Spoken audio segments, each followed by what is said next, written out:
नमस्कार जय जगन्नाथ जय बाबा बराल बालुकेश्वर पुणी एक वीडियो को आपण मानक स्वागत जनाऊँगी। आपण मैंने केमिति अच्छी आशा करछि समस्ते भलरे थिबे आउ खुशी रे थिबे। चलंतु आज भिडियोटी आरंभ करवा। भिडियोटी क्या ऊपर जाउछि आपण मान तो थंबनेल देखिकी जानि सारिथिबे, तथापि मु कहि रखिबी भिडियोटी क्या ऊपर जाउछि।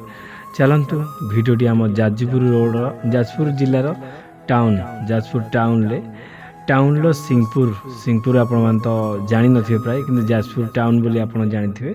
से जाजपुर टाउन लो सिंहपुर बोली कौनसे एक गाँ, सिंहपुर रो कौनसे एक गाँ, सिंहपुर गाँ कि नहीं मुझे कहीपरि, किंतु सिंहपुर कहले आम घर 10 ରୁ 15 किलोमीटर बाट 4टा-5टा गाँ छाड़ी गाँ जहाँ भी हो 3 वर्ष 6 मासर लव प्रेम संपर्क ता भितर 9 मासर ब्रेकअप। 9 मासर ब्रेकअप भितर झीटीर अनुभूति कौन कौन थिला, झीटी केते परिस्थिति रे पड़ीथिला, कौन करूथिला, कोठी कोठी जाइकी प्रेम पाई भिक्षा मागिथिला, प्रेम को पाइया पाई केते जे कष्टता जीवन ले करिथिला ताहा ए वीडियो माध्यम मु कहिबी।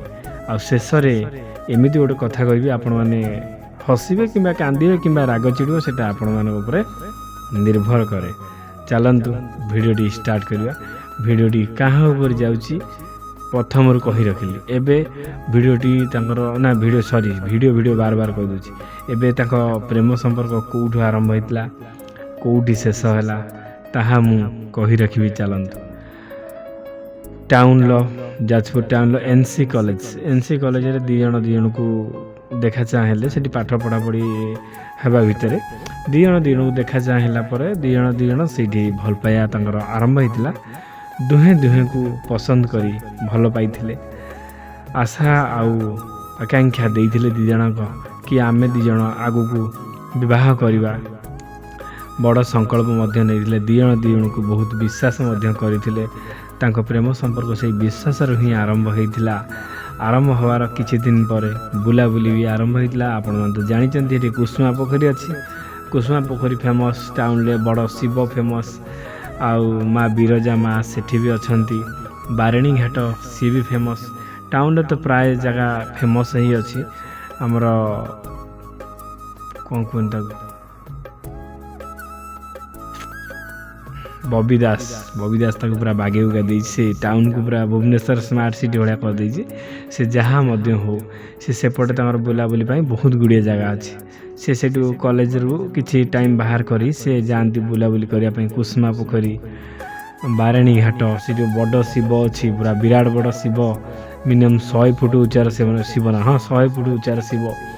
सबुआड़े बुलाबुली करने जाती, जमी समस्ते जाती सेमती से भी जाती। तांको भितरे दीर्घ 6 मास हम कौन संपर्क घटी नाला। दिन कालार कथा, दिने से जाइथांती बुलिया को जाऊ दूर दूरांत को पलैले भद्रक को पलैले। भद्रक जो आमर आखंडालमणि से भितर रास्ता अच्छी पलैले।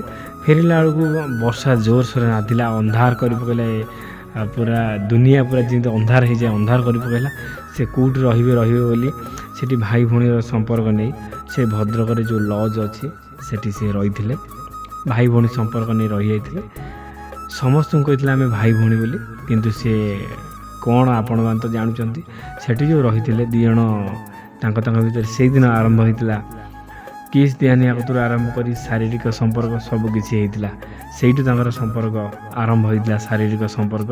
ये मिनिमम 6 मास भल पाइबार 6 मास पर से झीटी कहवा कथा जहाँ मुझे कथा कहूँ से आरंभ होता भल पाया। बेसी भल पाया दी जन को बेसी भल पाईगले। आपण मैंने तो जानी भल पाइबारे खाली सचोट पणिया रहिले भल पाया हुए। भीतर यदि शारीरिक संपर्क हो जाए ना भल पाइटा आहरी स्ट्रंग हो जाए। आ दी जन को बहुत भल पाई जाती। सबुबले से सब जहाँ सब बीतेकी आसते से सब जिन मन पड़े पुआ मैंने भावती मो गर्लफ्रेंड आउ किए छुईबा आगुरी मु मरीजी ना मारिदेवी। ताकू जथा जल्दी पाइबा चेष्टा कर सी झी भी पाइबा चेष्टा कर किए क्या छाड़ी रही पारे ना केबे ना भल पाइबार शारीरिक संपर्क हो सारा ଏଇ ଜିନିଷ ତାଙ୍କ ଭିତରେ ଯେତେବେଳେ ହେଇଗଲା ତାପରେ ଶାରୀରିକ ସମ୍ପର୍କ ହେଲା ପରେ ଦୁଇ ଜଣକୁ ବହୁତ ଭଲ ପାଇଗଲେ। ଏଇଠୁ ଆରମ୍ଭ ହେଲା ତାଙ୍କର ଡେଲି ଦିନେ ଦୁଇ ଦିନରେ ଥରେ ଏମିତି ସମ୍ପର୍କ ହେଇଯାଏ। ରୁମ୍ ଫୁମ୍ ବୁକ୍ କରିକି ଆମର ଟାଉନରେ ବି ରୁମ୍ ଅଛି, ସେ ପାଠପଢ଼ା ବାହାନାରେ ରୁମ୍ ଫୁମ୍ ବୁକ୍ କରିକି ଏମିତି ରହନ୍ତି। ଠିକ୍ କଲେଜ ଟାଇମ୍ରେ ରୁମ୍ ବୁକ୍ କରି ରହିବେ, ତାପରେ କଲେଜ ଯେତେବେଳେ ଛୁଟି ହେବ ନିଜ ନିଜ ଘରକୁ ସେମାନେ ଫେରିଯିବେ। ଏମିତି ଦୀର୍ଘ 3 ବର୍ଷ କାଳ ଚାଲିଲା। ତାଙ୍କ ଭିତରେ ଠାକୁରଙ୍କ ଦୟାରୁ କିଛି କୁଆଡ଼େ ହେଇନଥିଲା। ଚାଲିଲା 3 ବର୍ଷ କାଳ ଚାଲିଲା ପରେ ଠିକ୍ 9 ମାସ ମାନେ ଆଉ 3 ବର୍ଷ 2 ମାସ ଖଣ୍ଡେ ହେବ ଏମିତି ଭଲ ପାଇବା ହେଲା ପରେ ତାପରେ ବ୍ରେକଅପ୍ ହେଲା ତାଙ୍କର। ବ୍ରେକଅପ୍ କାହିଁକି ହେଲା ନା ଝିଅଟିର ବାହାଘର ଅନ୍ୟ ଜାଗାରେ ଲାଗିଲା। ଯେତେବେଳେ ଅନ୍ୟ ଜାଗାରେ ଲାଗିଲା ଝିଅଟି ବି ତାକୁ କହିଲା କି ଆମ ଘର ଲୋକ ଅନ୍ୟ ଜାଗାରେ ମୋତେ ବାହାଘର ଠିକ୍ କରିଛନ୍ତି, ଆମ ଭିତରେ ଏତେ ସାରା ସମ୍ପର୍କ ହେଇଛି, ମୁଁ ତୁମକୁ ହିଁ ଭଲ ପାଇବି, ମାନେ ତୁମକୁ ବାହା ହେବି, ମାନେ ଜିଦି ଧଇଲା ମୁଁ ତୁମକୁ ହିଁ ବାହା ହେବି, ତେଣିକି ମୋତେ ନେଇଯାଅ କିମ୍ବା ଯାହା କରୁଛ କର। ପୁଅଟି କହିଲା ଆମ ଘରେ ତ ସେଇଟା ଆଲାଉ କରିବେ ନାହିଁ ନେଇଯିବ ବୋଲି, କାହିଁକିନା ଆମ ଘରେ ମୋ ବାପା ମାଆର ଗୋଟିଏ ପୁଅ, ସେ ଧୁମଧାମରେ ବାହାଘର କରିବେ, ତୁମର ସହିତ ହିଁ ହେବ କିନ୍ତୁ ଆଉ କାହା ସହିତ ହେବନି, ତୁମକୁ ହିଁ ବାହା ହେବି, କିନ୍ତୁ ଧୁମଧାମରେ ବାହାଘର ହେବ, କଲେଜ ପାଠ ସରିଯାଉ, ବାହାଘରଟି ନିଶ୍ଚିତ ଆମର ସୁନିଶ୍ଚିତ ବାହାଘର ହେବ, ତୋରି ସହିତ ହିଁ ହେବ, ତମରି ଘରେ ହିଁ ହେବ, ସବୁକିଛି ହେବ। ଝିଅଟି କିନ୍ତୁ ଅରାଜି ହେଲା, ମାଇଣ୍ଡକି ପୁରା ଟେନସନ୍ ନେଇଗଲା କି ଆମ ଘର ଲୋକ ବାହାଘର ଠିକ୍ କଲେଣି ମାନେ ମୁଁ ବାହା ହେଇଯିବି, ଯଦି ମୁଁ ଫେରେ ପାପି ହେଇଯିବି, ମୁଁ ଏ ପାପ ଦେହକୁ ନେଇକି ଅଇଁଠା ଦେହକୁ ନେଇକି ଆଉ ଜଣକୁ ମୁଁ ସମର୍ପିତ ଦେଇପାରିବି ନାହିଁ କିମ୍ବା ସମର୍ପ କରିପାରିବି ନାହିଁ ତା ପାଖରେ, ମୋତେ ନିଅ ନହେଲେ ମୁଁ ବିଷ ଖାଇ ମରିଯିବି। ଏତିକି କହିଲା ପରେ ଇଏ ବି ପୁଅଟା ଡରିଗଲା, କହିଲା କାଳେ କିଛି ପଦକ୍ଷେପ ନେବ, ସେଥିଲାଗି ତା ସହିତ କଥା ହେଲା ଡାକିକି କି ତୁ ଟିକେ ପରିସ୍ଥିତି କି ବୁଝ, କି ପାଠପଢ଼ା ତ ସରିନାହିଁ, ତୁମ ଘରେ କାହିଁକି ବାହାର କରିଦେଉଛନ୍ତି ମୁଁ ତ କହିପାରିବିନି, କିନ୍ତୁ ଘରେ କହିକି ବ୍ରେକ୍ କରା, ମୁଁ ଜଣକୁ ଭଲ ପାଇଛି, ଆଉ ଶାରୀରିକ ସମ୍ପର୍କ ତ କହିପାରିବୁନି କିନ୍ତୁ ଖାଲି କହ ମୁଁ ଜଣକୁ ହୃଦୟ ଦେଇ ଭଲ ପାଇଛି, ତାହାର ହେବାକୁ ଚାହୁଁଛି, ସେ ବାପା ମାଆର ଗୋଟିଏ ପୁଅ, ଭଲ ପୁଅଟେ, ମୁଁ ତାକୁ ହିଁ ବାହା ହେବା ପାଇଁ ଚାହୁଁଛି। ଏତିକି କହ, ସେ ଘର ଲୋକ ରହିବେ। କହିଲା ନାଇଁ ମୁଁ ଘରେ କହିପାରିବି ନାହିଁ ଯେ ତୁମେ ବାହା ହେବା ପାଇଁ ଚାହୁଁଛ, ବାହା ହୁଅ ନହେଲେ ମୁଁ ସିଆଡ଼େ ବାହା ହେଇଯିବି। ଏତିକି କହିକି ପୁଅଟିକୁ ଧୋକା ଦେଇକି ଗଲା। ପୁଅଟି ଧୋକା ଦେଇକି ଗଲା, ପୁଅଟାକୁ ସେଇଠି ତା ନମ୍ବର ଫମ୍ବର ବ୍ଲକ୍ କରିଦେଲା, ତା ବ୍ଲକ୍ କରିଦେଇକି ତାକୁ ଇଆଡ଼ୁ ସିଆଡ଼ୁ କହିଗଲା ତୋର ଯଦି ଏତିକି ଥିଲା ମନରେ ମୋତେ କାହିଁକି ଭଲ ପାଇଥିଲୁ, କାହିଁକି ଶାରୀରିକ ସମ୍ପର୍କ ରଖିଥିଲୁ। ପୁଅଟି କହିଲା ମୁଁ ବି ଚାହୁଁଛି ମୁଁ ବାହା ହେବା ପାଇଁ, କିନ୍ତୁ ପାଠପଢ଼ାଟା ତ ସରୁ, ଘରେ ତ କହିବା, କିଛି ତ ଉପାୟ ବାହାର କରିବା, ତାପରେ ବାହାଘର ହେବ। ଝିଅଟି କିଛି ଶୁଣିନଥିଲା, ଝିଅଟି ଘରକୁ ପଳେଇ ଆସିଲା ପରେ ଘରେ କହିଲେ, ଘରକୁ କହିଲା ତୁମେ ଯେଉଁଠି ରାଜି ମୁଁ ସେଇଠି ବାହା ହେବି, ଆଉ ମୋର କିଛି ଅବଜେକ୍ସନ୍ ନାହିଁ, ମୁଁ ବି କାହାକୁ ଭଲ ପାଇନାହିଁ। ପୁଅଟି ଭାରି ଦୁଃଖୀ ଗଲା, ଦୁଃଖୀ ହେଲା ପରେ ଭାରି କଷ୍ଟରେ ମଧ୍ୟ ରହିଲା। ଆଉ କଲେଜ ବାହାନା କରିକି ଆସିବ, ମଦ ପିଇବ ବସିକି, ଆଉ କଲେଜ ଗଲାନି, ଘରକୁ ବି ଠିକ୍ ସମୟରେ ଗଲାନି, ମାଇଣ୍ଡ ପୁରା ଅପସେଟ୍। ଯେତେ ଝିଅ ତା ସାଙ୍ଗ ନମ୍ବରକୁ ଲଗେଇଲେ ତା ସାଙ୍ଗମାନଙ୍କୁ କହିବ ଟିକେ ଲଗା ମୁଁ କଥା ହେବି, ତା ସାଙ୍ଗମାନଙ୍କ ସହିତ ଲଗେଇବ, କଥା ହେବା ପାଇଁ ଚେଷ୍ଟା କରିବ, ତା ସାଙ୍ଗ କଥା ହେବ, ସବୁ ଠିକ୍ଠାକ୍ ହେବ, କହିବ ତା ସହିତ କଥା ହେବା ଟିକେ, ପୁଅ ତ ବୟଫ୍ରେଣ୍ଡ ସହ, ତା ନାଁ ଧରୁ ତା ଭଏସ୍ ଶୁଣୁ ସେ ଫୋନ୍ କାଟିଦେବ। ଏମିତି ଦୀର୍ଘ 4 ମାସ କାଳ ପଳେଇଲା। 4 ମାସ ଗଲା ପରେ ତା'ର ବାହାଘରଟି ସେଠି ଭାଙ୍ଗିଗଲା ପରେ ଝିଅଟି ତାକୁ ଚେଷ୍ଟା କଲା ପୁଣି ଆ ପାଖକୁ ଫେରିବା ପାଇଁ ଚେଷ୍ଟା କଲା। ତା ସାଙ୍ଗକୁ ଫେର ଫୋନ୍ କଲା ସେ ଝିଅଟା କି ତାକୁ ସହିତ ଟିକେ କଥା କରିଦେ ତ କଥା ହେଲା। ଇଏ ପୁଅଟି ଅନ୍ୟ ଏକ ଜଣକୁ ଭଲ ପାଇ ସାରିଥିଲା, ଏତେ ଡିପ୍ରେସନ୍ରେ ଥିଲା ନା, ସେ ଯେତେବେଳେ ଡିପ୍ରେସନ୍ରେ ଥିଲା ସେଇ ଗୋଟେ ଝିଅଟା ତା ସାଙ୍ଗ। ଏମିତି ଗୋଟେ କଥା ଆପଣମାନେ ଶୁଣନ୍ତୁ। ଝିଅଟା ଏ ପୁଅର ସାଙ୍ଗ କହିଲା ଦେଖ ତୁ ଏତେ ଡିପ୍ରେସନ୍ରେ ଅଛୁ, ମୋତେ ଭଲ ଲାଗୁନି, ମୁଁ ବି ସିଙ୍ଗିଲ୍ ଅଛି, ଆଉ ମୋତେ ଏତିକି କଥା ଦେ, ମୋତେ କେବେ ଧୋକା ଦେବୁନି, ଆଉ ତୁ ବି ଦେଖିବା ପାଇଁ ସୁନ୍ଦର, ମୁଁ ବି ସୁନ୍ଦର, ମୁଁ ତୋ ଆଖିରେ କ'ଣ ଦେଖିବାକୁ ମୁଁ ତ ଜାଣିନି, କିନ୍ତୁ ତୁ ମୋ ଆଖିରେ ସବୁବେଳେ ପାଇଁ ସୁନ୍ଦରଟିଏ, ଏତିକି ତୋତେ ରିକ୍ୱେଷ୍ଟ, ମୋତେ ତୁ ଆପଣେଇ ନେ, ତୁ ଯେଉଁ ଡିପ୍ରେସନ୍ରେ ରହୁଛୁ, ମଦ ପିଉଛୁ, ମୋତେ ଭଲ ଲାଗୁନି, ମୋତେ ଆପଣେଇ ନେ, ମୋତେ ବାହା ହେଇଯା, 2 ଜଣ ସାଙ୍ଗ ହେଇକି ମିଳାମିଶା କରିବା, ଯାହା ସବୁ କରିବା କଥା କରିବୁ, ଯାହା ତୁ ଚାହିଁବୁ ସେଇ ସବୁ କରିପାରିବୁ, କିନ୍ତୁ ମୋତେ ଧୋକା ଦେବୁ ନାହିଁ।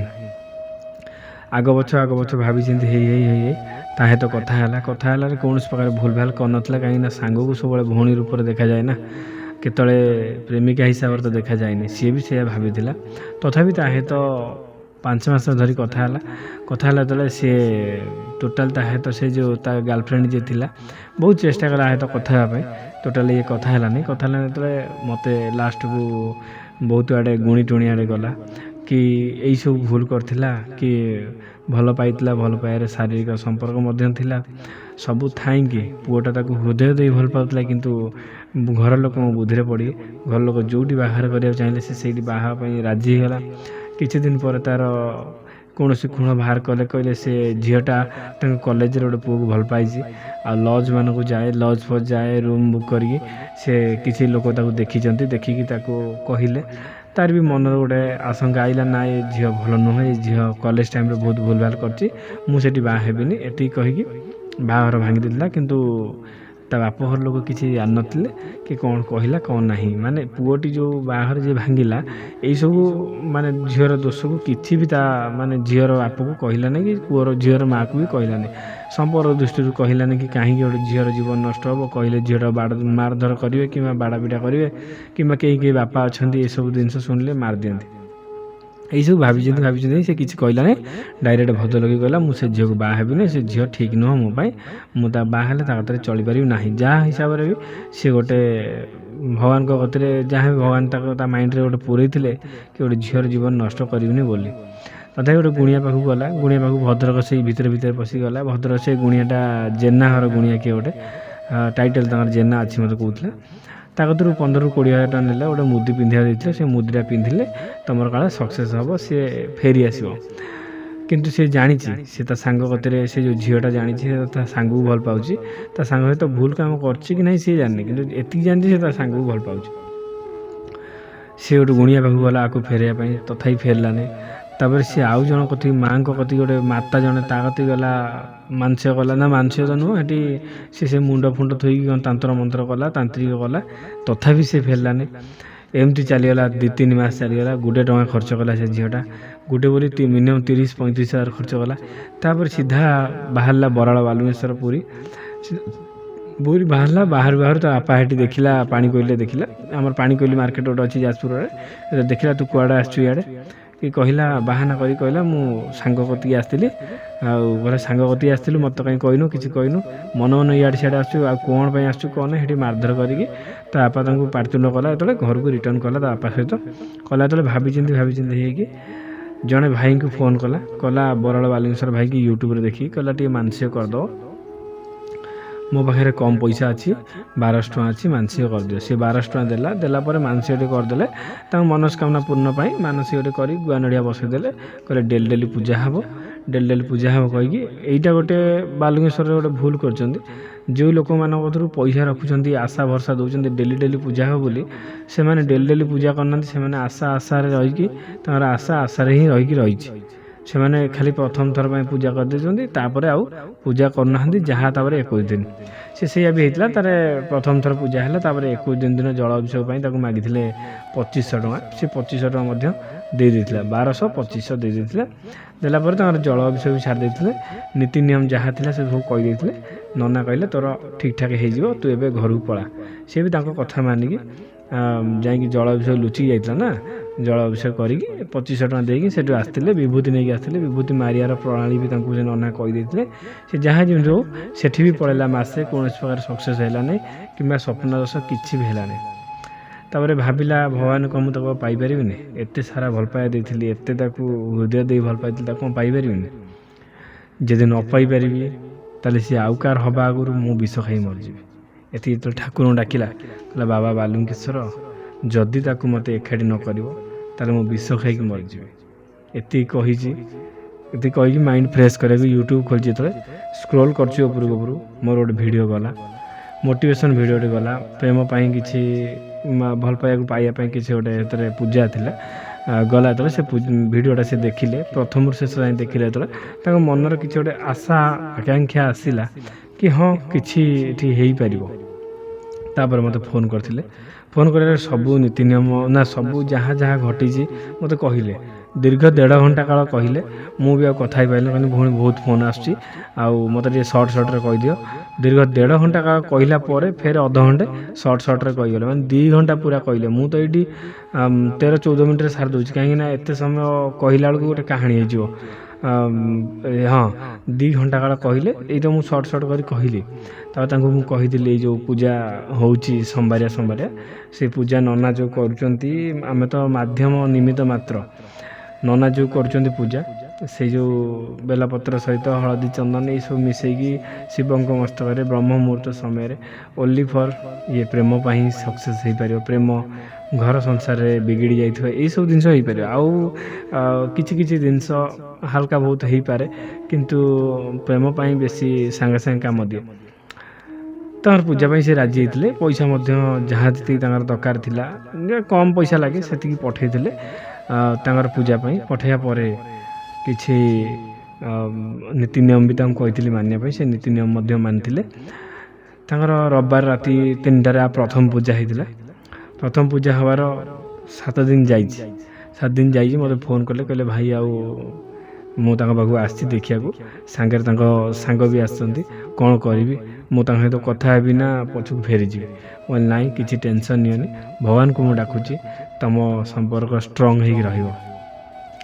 କିଛି ସମୟ ତାଙ୍କର କୁସୁମା ପାର୍କରେ ତା ସାଙ୍ଗ ସିଏ ଆଉ ତାର ଗାର୍ଲଫ୍ରେଣ୍ଡ କଥା ହଉ ତା ସାଙ୍ଗ ନିଜ ସାଙ୍ଗ କହିଲା କି ତୁ ତାକୁ ଧୋକା ଦେଇ ଯାଇଥିଲି ବୋଲି, ସେ ଡିପ୍ରେସନ୍ରେ ଥିଲା, ମଦ ଫଦ ପିଉଥିଲା, ମୁଁ ତା ପାଖରେ ଥିଲି, ତାକୁ ମୁଁ କଣ୍ଟ୍ରୋଲରେ ରଖିଥିଲି ତୋରି ପାଇଁ। କାହିଁକିନା ତୁ ଆସିବୁ ବୋଲି ମୁଁ ନିଶ୍ଚିତ ଜାଣିଥିଲି, ତୁ 100% ଏକାଠି ହେବ ବୋଲି ମୁଁ ଜାଣିଥିଲି। କାହିଁକିନା ତୁମ ପ୍ରେମଟା ହେଉଛି ନିଆରା ପ୍ରେମ।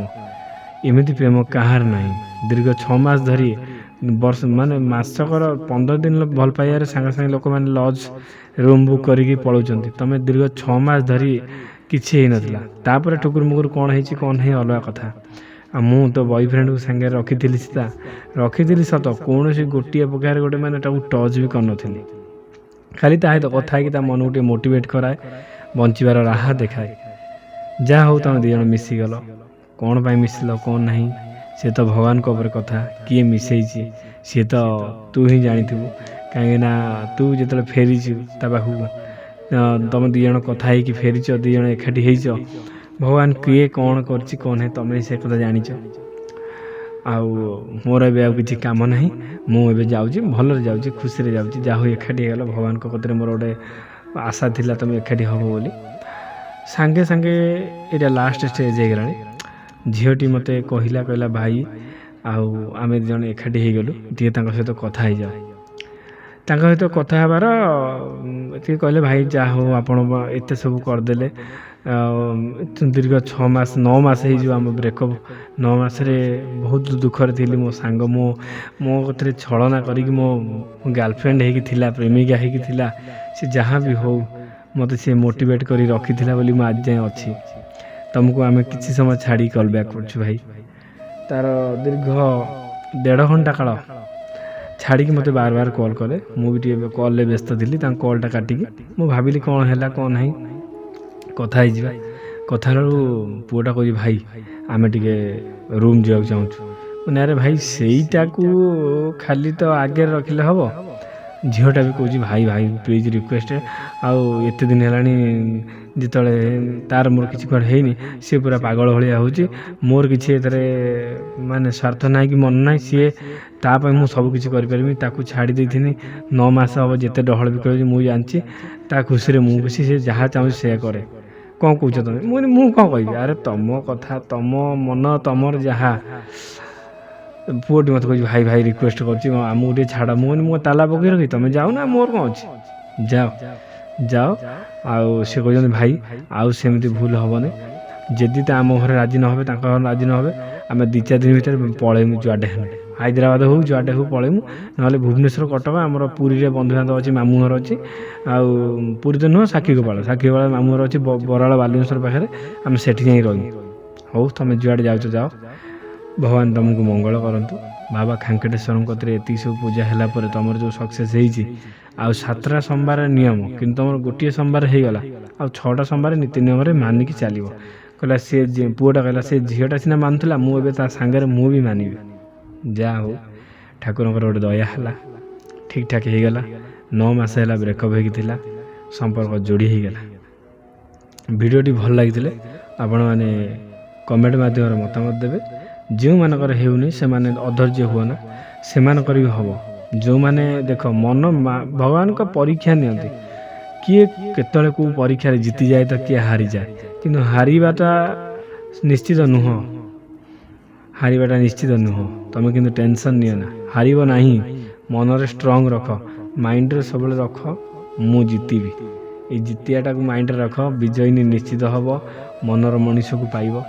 ପ୍ରାୟତଃ ମିନିମମ୍ 1000 ଜଣଙ୍କ ଲାଇନ୍ରେ ଅଛନ୍ତି ଭଉଣୀମାନେ, ସେଥିରୁ ପୁଅ ଅଛନ୍ତି 10ରୁ 15 ଜଣ, 10 ଜଣ ବି ନୁହଁ, 5 ଜଣ ଖଣ୍ଡେ ପୁଅ ଅଛନ୍ତି। ସେଇ ଯେଉଁ ପୁଅ 5 ଜଣ ଅଛନ୍ତି, ଆଜିକାଲିଆ ଦୁନିଆରେ ସେଇ ଝିଅମାନେ ହିଁ କହୁଛନ୍ତି ସେ ଲକି ଭାଇମାନେ। କାହିଁକିନା ଏମିତିଆ ହଁ ଏମିତିଆ ପାଇକି ମଧ୍ୟ ସେ ଝିଅମାନେ ଧୋକା ଦେଇଛନ୍ତି। ଆଜିକାଲି ଝିଅମାନେ ତ କଳିଯୁଗ ଓଲଟା ହେଇଗଲା, ଆଗେ ପୁଅମାନେ ଧୋକା ଖାଉଥିଲେ, ଏବେ ଝିଅମାନେ ଧୋକା ଖାଉଛନ୍ତି। କିନ୍ତୁ ସମସ୍ତେ ପୁଅ ଝିଅ ଉଭୟଙ୍କୁ ମୁଁ କହୁଛି ସମସ୍ତଙ୍କର ସକ୍ସେସ୍ ହେବ, କେହି ଫେଲ୍ ମାରିବେନି। ସେ ଯାହା ବି ଠାକୁରଙ୍କ ପାଖରେ ଏତେ ରାତିରେ ପୂଜା ହେଉଛି, ଏତେ ରାତିରେ କଷ୍ଟ କରିକି ଯାହା ଯେମିତି ନୀତି ନିୟମ ଚାଲିଛି, କେବେ ଫେଲ୍ ମାରିବନି। ରହିଲି, ଜୟ ଜଗନ୍ନାଥ।